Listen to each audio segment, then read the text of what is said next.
Hey guys, welcome back. This is technically my second day of working in the camper, and I just wanted to show you where I'm starting and what's going to happen today. So, right now, we're looking in the bathroom. Sorry for the tripod. I haven't done anything in the bathroom except for take the toilet out. So this is everything that has already been there is still there. Last episode I took off all the doors and all the hinges, so all the drawers have no doors anymore, which is awesome. And this is the bunk area, which is where I'm putting my work stuff for now. Some absolute things that you will have to have is a cat claw. Or at least that's what I call these things. I don't know what the actual term is, but I think it's cat claw. You will need a mask, gloves, trash bag, and I like to keep my screws and stuff in a metal container because I don't like them on the ground where I could step on it or someone could step on it or my dog. And then once my container gets full, I move them into this container, which has a lid. I also have a broom in case things get too bad where I'm not able to step around. And this is what I'm working with today. So the plan for today is I think I want to start on the sides and the wall, and I want to leave the floor demo last because I want to make sure that I have something sturdy to step on while I'm demoing the floor and the ceiling. Or not the floor, I'm sorry, the wall and the ceiling.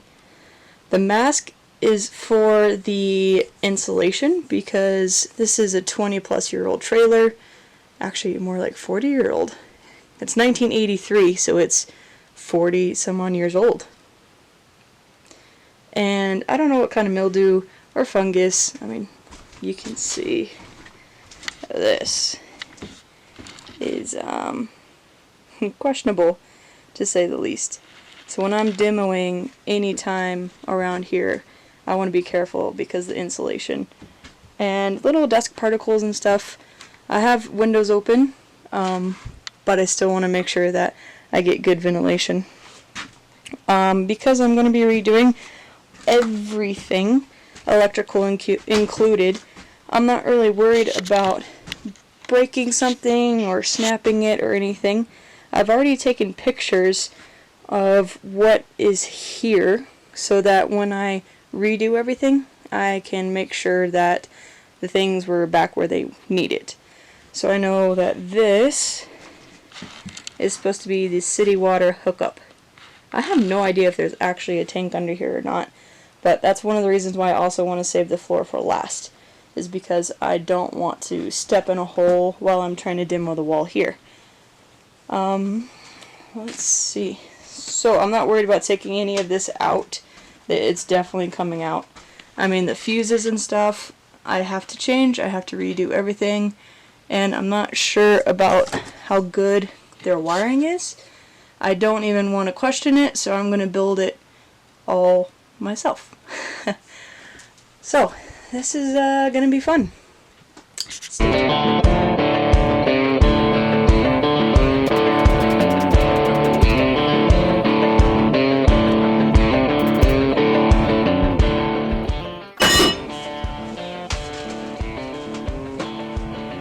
Look at what I just found.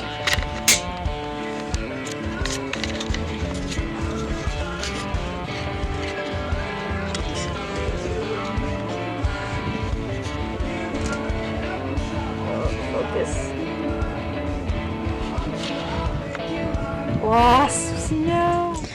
I hate to do that because I know they're a big part of our ecosystem and pollinators and all that, but I cannot be stung by a wasp. The last time I got stung, my whole hand swelled up for 2 weeks.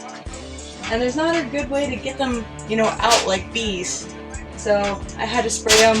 I hate it. I need to get that window fixed, so that's not even an option next time. Continuing on though.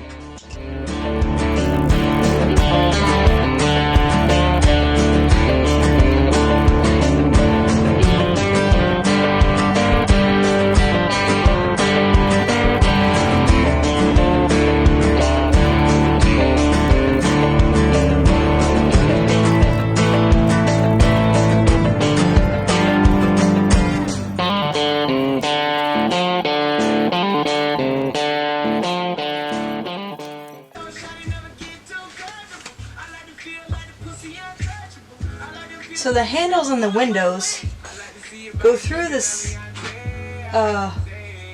screens, and I actually have to take all of the handles off, take the screens off, and then put the handles back on so that I can close the windows.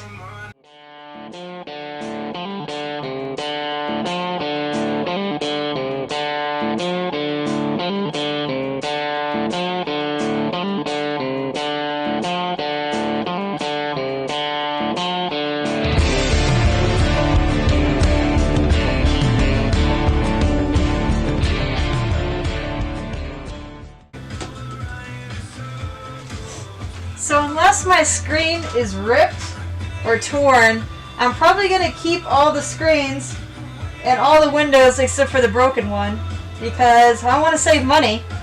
And if they're okay, I'm okay with it.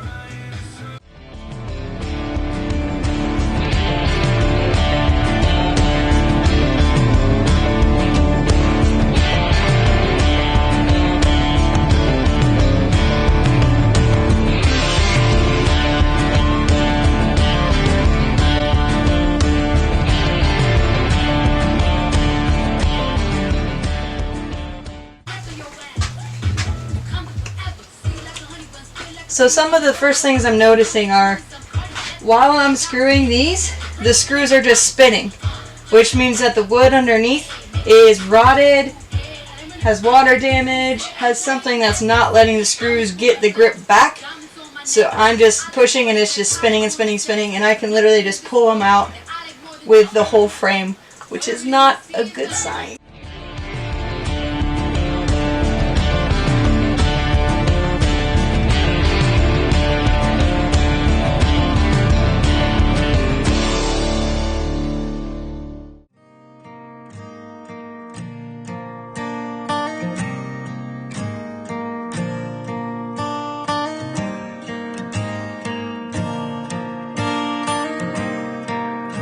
So I wanted to show you guys this because it's very disheartening.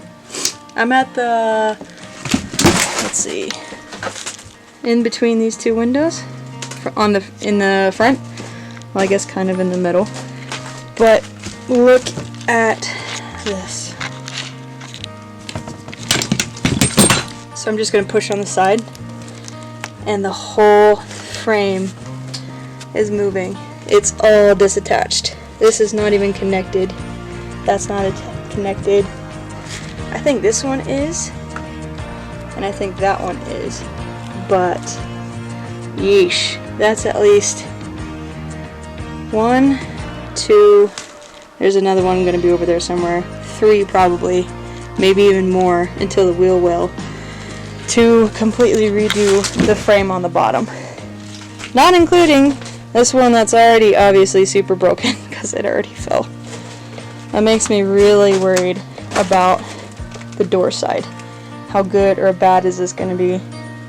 Plus the structural integrity, like, is this thing going to fall down on me? You can take a look at this. It is all just completely disattached from everything. Oh, what did I do? So I'm going to continue off camera and charge my battery, but I'm just going to continue all along this wall so I can see what kind of framing on the bottom, and maybe I'll get to the ceiling, but I'll bring you guys back if I get to that. But I'm going to start on this, and then I'll start on this side. See you guys in a bit. Hey guys, just wanted to show you how much work I got done before I sign off for the night. Look at all of it! So all of this mess is from, let me show you, this half of the wardrobe. And the reason I'm stopping right now is because I need to move this, I think it's I don't know, it's not the water heater, but I'm pretty sure it is the air heater for the, why am I blanking? I don't know, the heat. So, I need to figure out how to disconnect all this, but before I do that I need to take pictures to make sure I understand where all the wires are going and where all the wires are coming to and all of that. So I'm going to stop on this side, at least for right now. But I tore out all of this. And that is what all of this is. I found out the key to getting this stuff off is that there are actually 3 or 4 layers to the wall. And the best way I have found is to get your hammer or your cat's claw and just poke a hole right in the middle. Poosh. And then once you get there, you can get your hand inside and kind of rip it away from each of the studs. And once you get into the deepest layer, you just keep going like so until they all pop off of the stud. But there will still be some residue. This is the bottom layer, obviously. But that's the best way I've found to do it. If you know of a better way to do it, go ahead and leave a comment and let me know. On a completely different note, I have some more bad news. I already showed you the 2 or 3 here were already completely loose. And the bottom of this is completely gone. Like, gone. Like, that is all. Oh, there's a wasp. No! Why? Get out! Get out! Get out! Not saying I don't want you, but I don't want you here. And I don't want to spray you. Just go. Get up. Good. This hole in the ceiling, after doing some research, I found out is for the refrigerator. There used to be a kind of shelving here, and after, like I said, some research, I found out that when you do put a fridge in your camper, you actually want the coils to be less than an inch from the back, and you don't want any space here. Like, you want the air to immediately go out of the chimney from your fridge. But if you look, that's open sky. I don't have a refrigerator vent or anything. So when it rains, I am putting a tarp over it. But soon I will be moving it into my shop. Woohoo! Right in there. But I need help because the skid steer won't move and get out of the way. Because of some of the safety features won't click off when I put my seatbelt on, so it won't start. But all this is from all of that, and all of this is rotted out.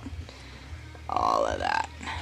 I don't know how deep it will be rotted out, but I know for sure, like, it's not even connected right there, or from up to down, you know?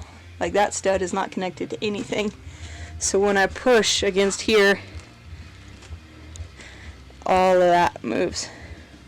And it should not be moving like that. So I'm going to clear this up and get back with you guys. So I just got finished tearing out this whole section. Since I figured out the secret to it, that went so much faster. But I wanted to share with you my sorrow at finding all of, well, not all, excuse me, this is supposed to be attached down there, and that is completely loose. And if you follow this windowsill one, there's nothing here. It's all gone. All of this is gone. Like, there's nothing holding this sheet metal to. Like, this is all rot. That's all gone. And then if you continue up, this is all rot. Oh, come on. There we go. Yeah, that is all rot.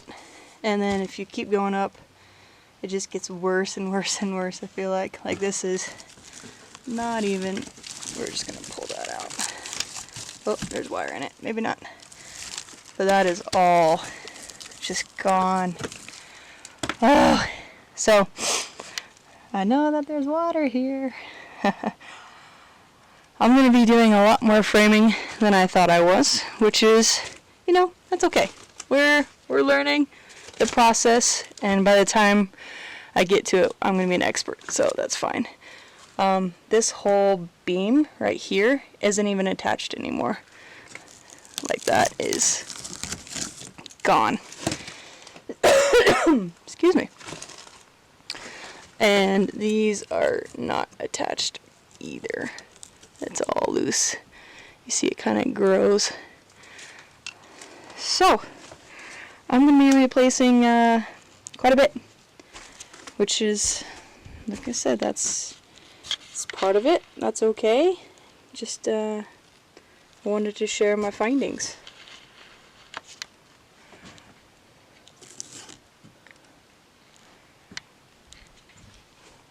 Alright, well, moving on. No more pity party, because that's not what I do. We're going to continue on and tear out the rest of this while I still have a little bit of daylight. The method that I was talking about, how you, if this were all covered, punch a hole, well, not punch a hole obviously, but use a tool to get a hole big enough and then fit your fingers through here and then pull it out from the stud, and it comes off super easy. I have a huge piece of that, and it works awesome. Like I said, easiest cleanup, by the way. Put a tarp on the ground, fold your steps in, get a shovel, and just shovel it out as you go. Makes for a super easy cleanup. I was putting it into my four-wheeling, Turk is my dog, my four-wheeling dog crate, but that is way too much. So after I met him on a sunny day in late July, and everything turned upside down. I almost lost track of time as weeks went by. I couldn't get him off my mind. I told him I want that great love, like standing in the middle of a bonfire. You don't know how you got there, but you hold tight, knowing that you can't get burned. Just tell me how we lost track of everything but each other. I honestly don't know. And tell me how we messed up, drifting away from each other. Didn't want to let you go.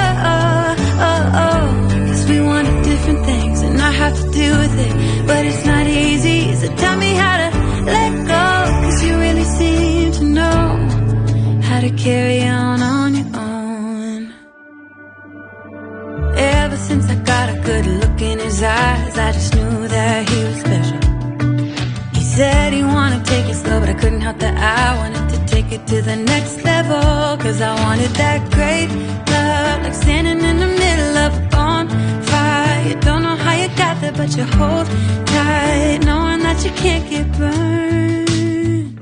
Just tell me how we lost track of everything but each other. I